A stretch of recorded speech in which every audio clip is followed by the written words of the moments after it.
오늘은 주제 45, 1910년대 일제의 무단 통치와 경제 수탈에 관한 내용을 알아보려고 합니다. 우리가 이제는 일제강점기 시대 파트로 들어왔어요. 나라를 빼앗겼고, 나라를 빼앗기는 과정에서 우리가 일본한테 약간 힘들어했던 내용들, 일본이 어떻게 우리나라를 통치했는지, 그런데 우리는 이에 맞서서 어떻게 우리나라를 다시 되찾으려고 노력했는지를 배우도록 하겠습니다. 먼저 일본이 일제강점기, 즉 일본 제국이 강제로 우리나라를 점령한 시대를 일제강점기라고 합니다. 일제강점기는 1910년부터 1945년까지인데요. 이번에는 그런데 일본이 이 10년부터 45년까지 어떤 연도마다 우리나라를 통치하는 방식이 조금씩 달라집니다. 그래서 이 통치 방식이 어떤지 그리고 왜 변했는지를 알아보도록 할게요. 먼저 1910년대 통치 방식을 보겠습니다.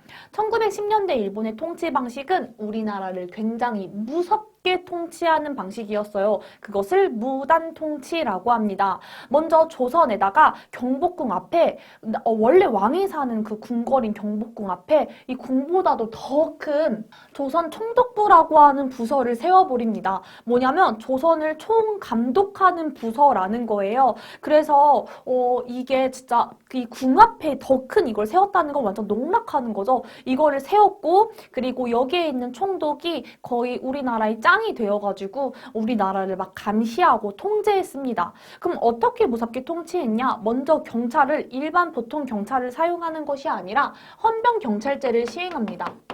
여기서 보는 헌병이라고 하는 거는요, 군대에서 활약하는 경찰이에요. 그러니까 일반인들을 대상으로 하는 경찰이 아니라 군대에서 활약하는 경찰인데요. 이런 경찰들이 지금 일반 사람들, 즉 우리 조선인들을 통제하겠다라는 거죠. 여기서도 봤을 때 굉장히 무섭게 하겠다라는 의지가 보입니다. 그리고 심지어는 이들에게는 직결처분권이라는 게 있었어요. 그러니까 조선 사람들이 잘못을 하면 어떤 재판을 받고 그러는 게 아니라 즉시 거기서 결정해서 처분을 내리는 거예요. 근데 어이없죠.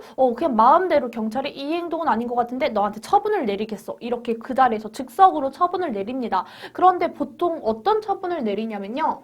태형이라는 처분을 내립니다. 이 태형이라고 하는 것은 이렇게 곤장 있죠? 우리 사극에서 보면 이렇게 엎드려가지고 엉덩이를 때리는 이렇게 곤장을 때리는 그런 태형, 그런 형벌을 태형이라고 하는데요.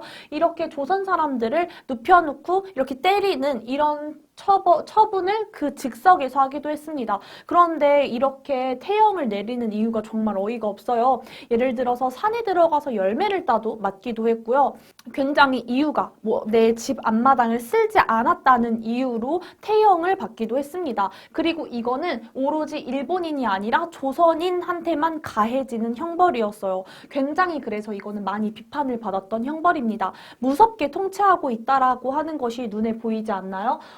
헌병 경찰을 활용해서 사람들을 통치하고 그 사람들은 직결처분권을 가지고 있어서 마음에 안 드는 사람은 그 자리에서 사람을 때리는 태형이라는 형벌을 사용했다라고 하는 것입니다. 그리고 우리가 찍소리도 못하게 언론, 출판, 집회, 결사를 할 수 있는 이런 자유들을 모두 가지고 갑니다. 그러니까 언론은 어떤 내가 신문 기사를 내거나 책을 내거나 출판책을 내거나 아니면 집회를 만들어서 우리가 우리의 의견을 하지 마세요 라고 전달을 하거나 사람들끼리 함께 모여서 모임을 하거나 이러한 것들을 다 못하게 우리의 자유를 모두 다 박탈해 버립니다. 왜? 일본을 비판할까 봐 무서웠던 것이죠. 자, 그리고 심지어 아이들에게도 굉장히 무서움을 심어주려고 했어요. 왜냐하면 이 아이들이 자라나서 어른이 되잖아요. 그러니까 이 아이들한테 아주 어렸을 때부터 일본은 아주 무서운 거야 라고 하는 것을 세뇌시키고 싶었던 것이죠. 그래서 교사들이 학교에 들어갈 때 칼을 차고 들어가기도 합니다. 그래서 이 칼을 뽑을 때 소리가 굉장히 끼익 하는 소리가 나는데 이런 소리 같은 걸로 굉장히 아이들한테 공포심을 주면서 아이들한테 어렸을 때부터 세뇌시키는 거죠. 일본한테 절대로 대들면 안 돼. 이렇게 무섭게 통치를 했습니다. 그리고 경제도 1910년도의 경제도 이제 본격적으로 우리나라에 있는 것들을 빼앗아 가기로 했습니다. 그래서 가장 먼저 빼앗으려고 했던 것이 바로 우리나라의 토지입니다. 그래서 일본은 우리나라의 토지를 빼앗기 위해서 일부러 우리한테 우리가 너네 토지를 조사 좀 할게 라고 이야기를 해요. 바로 이것이 토지 조사 사업입니다. 자, 그래서 뭐라고 했냐면 이 토지가 너 거야? 그럼 너 거라는 증거를 가지고 와. 그래서 신고해. 그래서 이게 너 거라는 증거가 있어야 돼. 만약에 이 토지가 너 거라는 증거가 없잖아? 그럼 이거는 다 일본 거야. 우리 거야. 라고 하는 토지조사 사업을 실시합니다. 그러니까 왜 이것을 실시했는지 한번 보겠습니다. 목적을 알기 전에 일본은 어떻게 했냐면요. 토지를 소유한 사람이 이거 내 거야 라고 일본한테 신고하라고 했어요. 선생님 그럼 그냥 신고하면 되지 않나요? 그런데 이게 잘 되지 않았던 한계가 있습니다. 어떤 한계가 있냐면요. 첫 번째, 이거를 신고하러 가면요. 진짜로 절차가 진짜 복잡해요. 아니 신고하고 싶어도 신고를 할 수 없을 정도로 절차가 복잡하고요.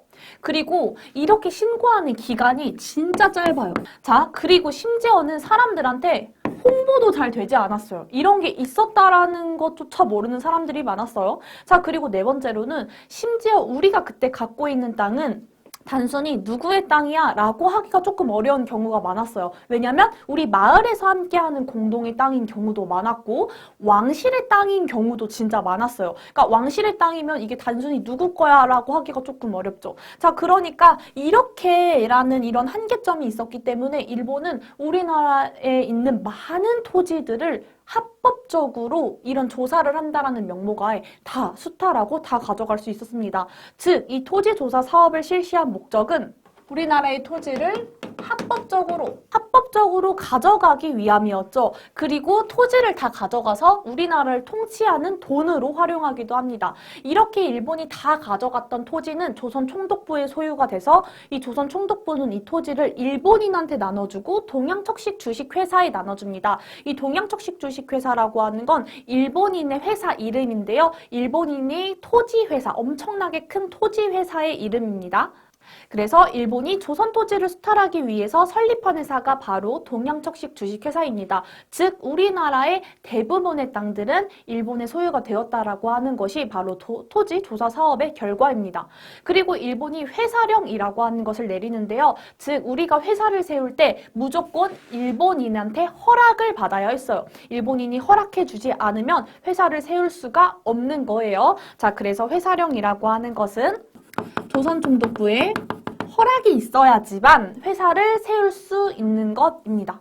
그래서 이런 회사령을 내리기도 했습니다. 그럼 1910년대는 일본이 우리나라를 굉장히 무섭게 통치했다라고 하는 무단 통치, 그리고 어떤 경제적으로 어떻게 우리나라를 수탈했는지를 배웠습니다. 그러면 우리 퀴즈 풀어보고 내용 마무리해 보도록 할게요. 먼저 104쪽에 1번 동그라미 X 표시해볼까요? 1910년대 통치 방식에 대해서 동그라미 X 표시해봅시다. 1번 헌병경찰제 실시했죠? 2번 일본인과 조선인에게 태형이라는 형벌을 내렸나요? 일본인에게도 내렸나요? 아니죠. 조선인에게만 내렸다고 했어요. X. 3번 일제는 언론, 출판, 집회, 결사 자유 허용했나요? 아니요. 허용하지 않았죠. X입니다. 자, 105쪽 볼게요. 빈칸이 들어가기 위한 말 써봅시다. 일제는 조선 토지를 수탈하기 위해서 뭘 실시했나요? 토지 조사 사업을 실시했죠. 2번 신고하지 않는 토지 대부분은 다 누가 가져갔어요? 일본인이요? 일본인이기 전에 일단 조선 총독부의 소유가 돼서 이 조선 총독부가 일본과 동양척식 주식회사에 나누어 주었다고 했습니다. 그럼 여기까지 있는 내용을 워크북으로 돌아가서 정리해 보도록 하겠어요.